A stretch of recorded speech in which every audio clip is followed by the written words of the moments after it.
What internet marketing expert should you spend your valuable time listening to? Listen to someone who has over 20 years of web marketing experience and hundreds of website marketing success stories. That man is Aaron Sparks from Site Strategics. And this is Edge of the Web Radio. An article by Carrie Cousin over at Design Shack. All right, if you haven't come across that, you got to check this out. They do a lot of neat things over there, especially in their blog area. And one of the articles that we came across that really stood out to us is something that we wanted to showcase regarding design tactics. Was this article? As a designer, if you are a designer or you hire designers, okay, if you've hired a marketing team or a development team, I mean, they may spend weeks, months working on a project, and it doesn't look like anything especially spectacular to those from the outside of the design community. Okay, that is one of the most unspoken scenarios of what design really can do for user experience, and a designer may do a heck of a lot that you may not even notice. Okay. And it's probably a good thing because good design is pretty much invisible. And this is what we're talking about, the concept of an invisible design. So we got a few points that we want to cover, and feel free, guys, to jump in and well, except for Doug. You guys just jump in and talk a little bit about this. And Tom, you're a developer at Site Strategics as well, and you do a lot of work on our websites, right? I do. So this is really the forum that I want to have is as we talk about our design talents and showcase what we do for our clients and even pull some examples in from some of the stuff that we've done.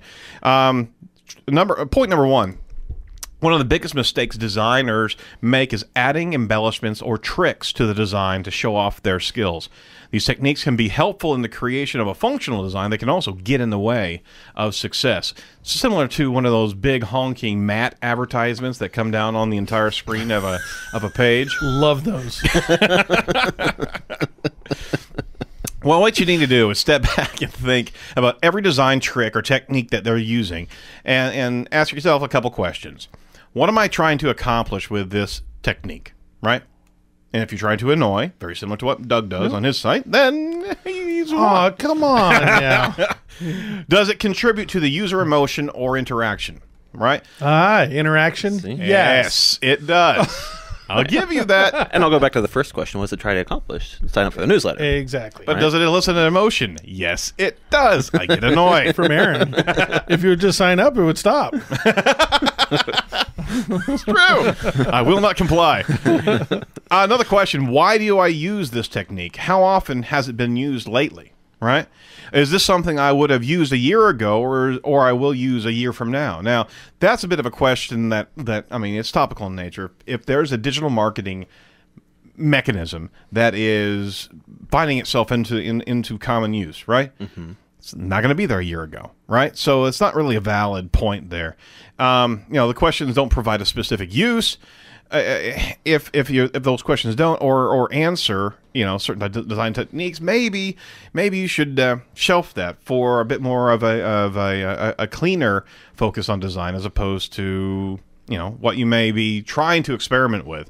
If you're using it just because you're bored with the design, right, or just want to try something new, if you're doing it just for that reason, don't do it. Yeah, because it's not correctly managed to create a goal. All right, I tell you, there's so many companies that they change people and they change this and they change that, and they just new site, and the site never ever settles. And then even worse, they're not working with an SEO company, so a lot of times they're changing pages. They're doing all kinds of stuff, and it's a disaster. They're literally destroying their lead. Their lead engine. Well, on top of that, there's also the metrics behind the system of if you are changing so many variables, yes, you have no idea what is contributing to a positive or a negative. Right. In a controlled experiment, which marketing can be. I know, when we had our website up and we had everything redesigned, I let it go for 6 months. And then I put a web mat on it. Yep. And it tested fantastically. And it gets leads. It's amazing. Yes. Moving on. I'll begrudgingly give you that. I still don't like it. All right. Another point. Unseen mathematical principles create harmony. There are plenty of mathematical theories that go into creating design and perfect harmony, right? A handful of time-tested theories have long shaped our collective definition of what looks good, okay? But users will never see them. They won't be looking for, does this adhere to the mathematical principles, right? Yeah. And some of what we're talking about here is the golden rule of thirds, all right? And if you're inside of interior design, you know exactly what we're talking photography. about. Photography as well. The golden or the golden ratio. There's a series of principles that will work on towards a harmony of design. Right? If you don't recognize that inside of your own programming or your own design, okay, it can create a dissonance. So you need to pay attention. Third thing, color has plenty of meaning. Color is a lot like, it's more than just a guide on the screen. Color creates emotional connections, associations, and we actually did a show a while back about color and how it connects to different emotions, right? Mm-hmm.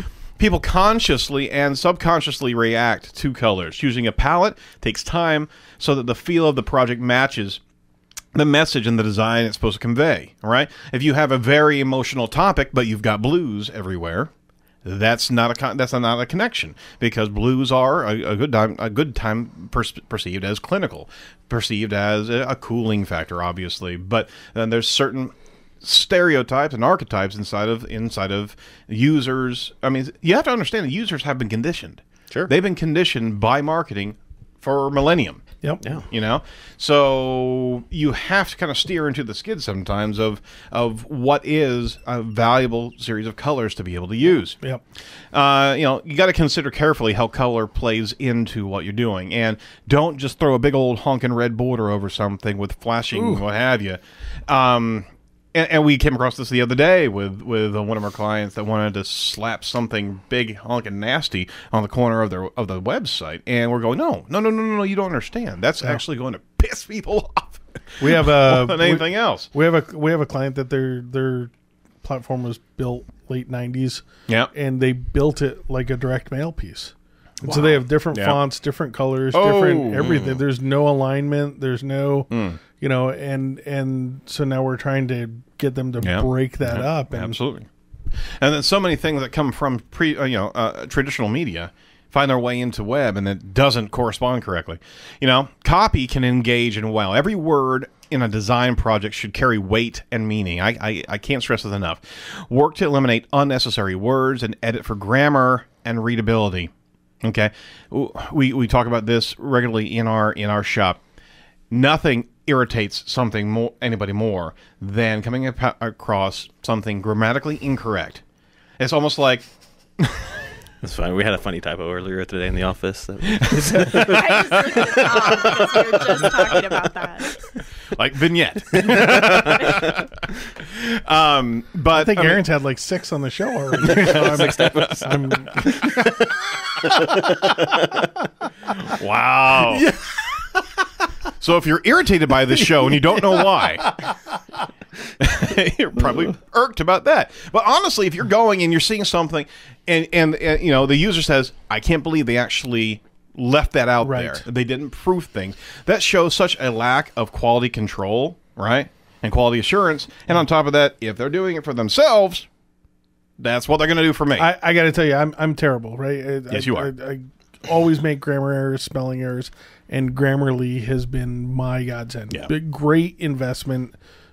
Just everything I write now, I write it there and get the feedback on how I'm writing. It's a beautiful thing. Yeah, and it's exactly Stuff's for that actually reason. readable now. I don't. Well, but there's some truth to that, right? There's the easy now. No, there's look, businesses out there don't have a lot of resources. Yeah. And so if they're doing this on their own, or they have their own people blogging even and everything else, you don't expect, let's say someone in the sales department to be incredible at grammar and spelling. No. And they can write some really compelling blog posts, but there's a percentage of that audience out there that really gets annoyed and just thinks it's unprofessional. So invest in a tool. Absolutely. Invest in a tool to There's so help much you. software out there that make these irritation points go away. Right. Speaking of, we're going to talk to our irritation point. We're going to be pivoting around to marketing tech blog. Oh, I thought I was looking at Tom. I was.